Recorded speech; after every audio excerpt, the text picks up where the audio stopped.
if you own a Barra Falcon and it's been chewing petrol like mine's been, but it runs relatively fine, this is probably your issue, the oxygen sensors. Very common on these. I only put this exhaust on about a week ago. As you can see, it's definitely running rich.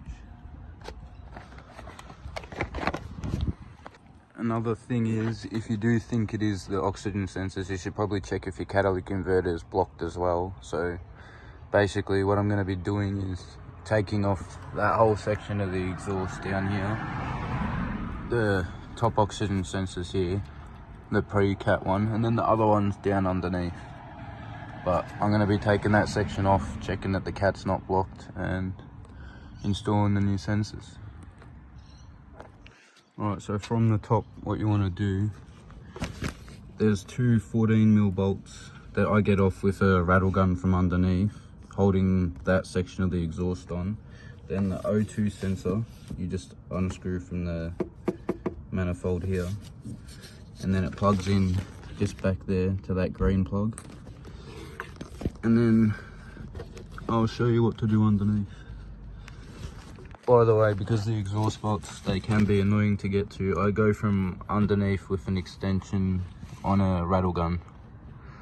Yeah. So now underneath, the oxygen sensor underneath for after the cat sits on the transmission pan. 2 seconds. There's a little bracket, metal bracket, that pops off and you unplug that. And then you just got to undo these 2 bolts here and you're on. Mine are mismatched sizes. Alright, so the one on the right's the bottom one, the one on the left's the top one. As you can see, they're both nasty.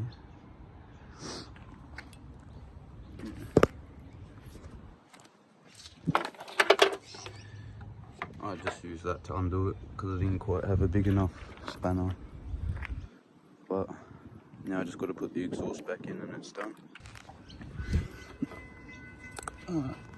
So the way we get the exhaust back on, I've got the RTV on there now.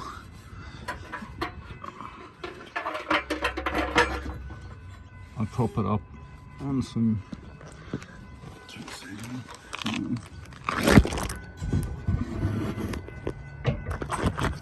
pop it up on some timber like that, and then I'll pull it up through the front.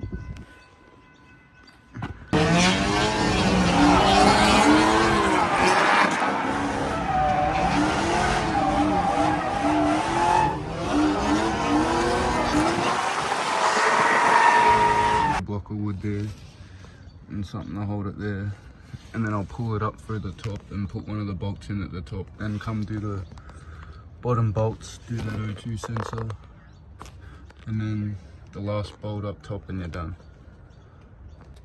That's that all done. I will say it's a lot easier if you get another person underneath though to hold it all while you put all the bolts in. Just make sure you remember to actually plug in the O2 sensor down here, because last time I did it I didn't, and I had a code. These are the part numbers. This one is the pre-cat one, and that one's the post-cat one. That's all for this one.